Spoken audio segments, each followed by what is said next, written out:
Ito ang tanging pelikula na ginawa para sa mamamatay tao. Isang suspense na pelikula na may malalaking eksena.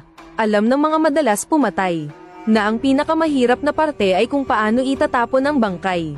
Nilagay niya ang bangkay sa preservation bag. Hinigop lahat ng hangin mula sa loob. Parang isang dekalidad na ham na naselyuhan ng maraming taon. Mahusay ang kakayahan ng mamamatay tao na umiwas sa investigasyon. Sa loob ng 10 taon, hindi siya nahuli ng pulisya. Mataas ang tensyon simula pa lang ng kwento. Sa pagkakataong ito ay may bagong target siya. Isang bagong lipat na mag-asawa. Ang babae ay si Koguchi. Isang full-time na may bahay. Araw-araw ay naglalakad ng aso. Hindi alam kung bakit, tuwing nakikita ng aso ang kapitbahay ay lalapit ito. Sa umpisa ay galit siya. Ngunit nang makita niya si Koguchi na may-ari ng aso, agad nagbago ang kanyang asal. Inakala ni Koguchi na naiinis ito sa kanyang aso. Nakaramdam siya ng konting hiya. Nagluto siya ng espesyal na lutuin at pumunta para humingi ng tawad. Hindi niya alam na nahulog na siya sa bitag ni Nishino. Masayang inimbitahan niya si Koguchi sa loob para maglibot, pero ang babaeng nasa likuran ay umiling. Sinenyasan siyang umalis agad. Medyo naguluhan si Koguchi, kaya gumawa siya ng dahilan para umalis. Pagkakita na umalis si Koguchi, agad sumunod si Nishino. Si Agent naman ang asawa ni Koguchi ay isang mahusay na detective. Kamakailan ay nabighani siya sa isang nawawalang kaso mula 6 na taon na ang nakalipas. Sa pagsusuri sa mga dokumento, isang pamilya ng 4, ang tatay, nanay at kuya ay sunod-sunod na nawawala. Naiwan ang anak na babae na si Ryoko na high school pa lang noon. Kaya pumunta sina Agent at ang kanyang kasamahan sa pinangyarihan ng krimen. Lahat ng tao dito ay lumipat na, at wala silang makitang makakatulong na ebidensya sa bahay. Ngunit dahil sa kanyang karanasan, pumunta si Agent sa katabing bahay. Pagpasok pa lang may mabahong amoy na, at maraming langaw na lumipad. Mabilis na nakita ni Agent ang 3 bangkay. Ang mga biktima sa nawawalang kaso 6 na taon na ang nakalipas. Bagamat natagpuan na ang mga bangkay, ang mamamatay tao ay nakakapaglakad-lakad pa rin sa kalayaan. At ang nawawalang kaso ay naging pagpatay ng pamilya. Para malaman ang katotohanan, kinagabihan ay personal na bumisita si Agent kay Ryoko. Sinabi niya na noong nawawala ang pamilya niya, siya ay nasa paaralan. Hindi niya masyadong alam kung ano ang nangyari noon. Ang tanging alam niya ay bago nawala ang kanyang mga magulang, sila ay nakakatanggap ng di kilalang tawag. Ang kuya na hindi umiinom ay nagsimulang uminom ng alak, at ang silang 3 ay unti-unting nalilito ang pag-iisip. Nang gabing iyon bumalik si Agent sa bahay. Nakita niya na si Nishino at ang anak nito ay nagbibisita. Ang kanyang asawa at si Nishino ay parang matagal nang magkaibigan. Walang tigil sa kwentuhan. Mula sa araw na iyon, napansin niya na nakikipag-usap ang kanyang asawa sa pader. Paminsan-minsan ay tumatanggap ng di kilalang tawag, at madalas na pumupunta sa bahay ni Nishino. Ang madalas na madaldal na asawa ay naging malamig sa kanya. Nagtaka si Agent. Ang 3 bangkay na 6 na taon nang nakasilid ay naging momya na. Nakabalumbon sa preservation bag tulad ng mga sanggol. At ang kaso ng pagpatay sa isang pamilya 6 na taon na ang nakalipas. Ang mamamatay tao ay nasa paligid ni Agent. Nang araw na iyon habang naglalakad siya ng aso, aksidente niyang natuklasan na ang lokasyon ng bahay ng kapitbahay na si Nishino ay pareho sa lokasyon ng bahay ng kaso ng pagpatay 6 na taon na ang nakalipas. Naalala rin niya ang hindi normal na pag-uugali ng kanyang asawa nitong mga nakaraang araw. Nagsimulang mag-alinlangan si Agent, kaya tumawag siya sa kanyang kasamahang si Oda, para tulungan siyang imbestigahan ang pagkakakilanlan ng kapitbahay na si Nishino. Sa daan pauwi nakasalubong niya ang isang babaeng kapitbahay. Nalaman niya mula sa babae na si Nishino ay hindi mabuting lalaki. At napaka-hindi pangkaraniwan din ang kanyang pag-uugali. Wala siyang ibang sinabi at umalis na. Sa kabilang banda, nagsimula ng investigasyon si Officer Oda kay Nishino. Ngunit dahil sa kulang ang impormasyon sa computer, nang hapong iyon, napagpasyahan niyang personal na bumisita. Si Nishino mismo ang sumalubong sa kanya. Pagpasok pa lang, umalis si Nishino para kunin daw ang tubig. Nang tingnan ni Oda ang hawak niyang dokumento, natuklasan niya na iba ito sa taong nagbukas ng pinto.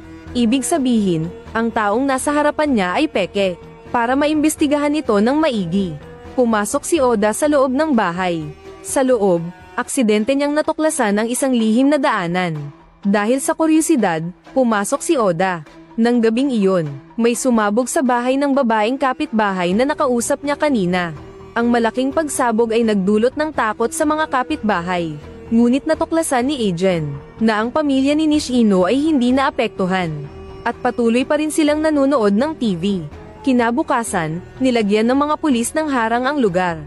Sinabi ng boss ni Agent na silaubay sa kanya, na 3 tao ang namatay sa pagsabog. Isa ay kay Officer Oda. Ang 2 pa ay ang mga may-ari ng bahay. Ito ay nagpatibay sa paniniwala ni Agent. Natiyak na may kinalaman si Nishino sa kaso ng pagpatay 6 na taon na ang nakalipas. Sa kabilang banda, sa isang liblib na daan, tumikwas si Koguchi para tumakbo palayo. Ngunit nang marinig niya si Nishino na tumatawag sa kanya, hindi mapigilan ni Koguchi ang kanyang sarili at nanatili siya sa kinatatayuan.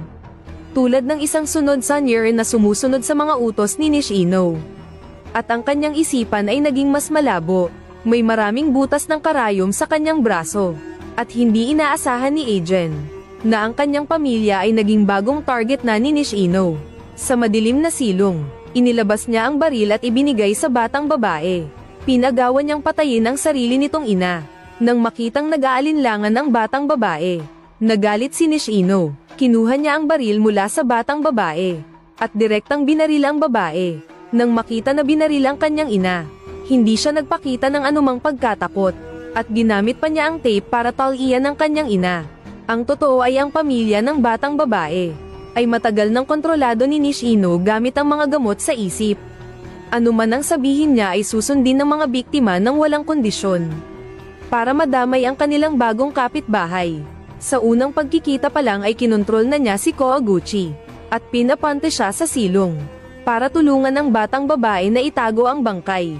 Gusto sanang lumaban ni Koguchi. Ngunit dahil sa epekto ng gamot, hindi niya makontrol ang kanyang sarili at sumunod na lamang. Ginawa nilang mommy ang bangkay. Sa kabilang banda, pagdating ni Agent sa bahay nalaman niya na wala ang kanyang asawa. Paalis na sana siya para hanapin ito. Ngunit bumukas ang pinto mula sa labas. At si Nishino ang nagbukas nito. Naguluhan si Agent. Paano siya nagkaroon ng susi sa kanyang bahay? Kaya hinawakan niya ito. At tinanong kung paano siya nagkaroon ng susi sa kanyang bahay. Bago pa makasagot si Nishino, lumabas ang kanyang asawa mula sa bahay ni Nishino. At kusang nagmakaawa para sa kanya. Ngunit ito ay patibong lang ni Nishino. Tinawagan na niya ang pulisya. Nagpanggap siyang biktima, at dinakip si Agent ng mga pulis. Kilala ng kanyang boss na si Laubay ang kanyang pagkatao. Matapos siyang kausapin ni Agent, nagduda rin si Laubay kay Nishino. At nagpa siya silang imbestigahan ang tunay na pagkakakilanlan ni Nishino. Nagmaneho sila papunta sa bahay ni Agent. Pagdating sa bahay, hinanap ni Agent ang kanyang asawa sa loob. Habang si Laubay naman ay mag-isang pumunta sa bahay ni Nishino. Nakita niyang hindi nakasara ang pintuan. Kaya pumasok si Laubay. Unti-unting pumunta sa silong. Ngunit aksidenteng nahulog sa hukay ni Nishino. At tinurukan ng gamot na pangkontrol sa isip. Nawalan siya kaagad ng malay. Pagkatapos, dumating rin si Agent sa bahay ni Nishino. Sa silong, nakita niya ang kanyang asawa na nakahiga sa sahig. At nakita rin niya si Laubay na walang malay sa hukay. Gusto sana niyang isama si Laubay at umalis. Ngunit lumabas si Nishino na may hawak na sandata. At pinaalis niya si Agent kasama ang kanyang asawa. Di niya inaasahan na kumuha ng karayom ang kanyang asawa. At tinurak ito sa kamay ng kanyang asawa. Kaya nakontrol na rin si Agent. Alam ni Nishino na hindi sila dapat manatili dito. Kaya dinala niya ang kanyang bagong pamilya tungo sa kanilang susunod na destinasyon. Ngunit wala sa kanyang plano ang aso. Kaya plano niyang barilin na lang ito. Ngunit hindi niya magawa, kaya binigay niya ang baril kay Agent. At pinagawa sa kanya ang pagpatay sa aso. Matapos marinig ang utos, tahimik na lumapit si Agent sa aso. Bigla siyang umikot, at bumaril ng maraming beses para patayin si Nishino. Wala na palang epekto ang gamot kay Agent. Para hindi malaman ni Nishino, kailangan ni Agent na magpanggap. At nang makita ito ng tunay na anak ni Nishino, lumapit siya sa bangkay at sinabi na deserve niya iyon. Ang asawa ni Agent na ngayon ay gising na ay masayang yamakap sa kanya.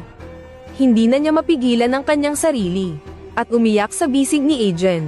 Dito nagtatapos ang pelikula.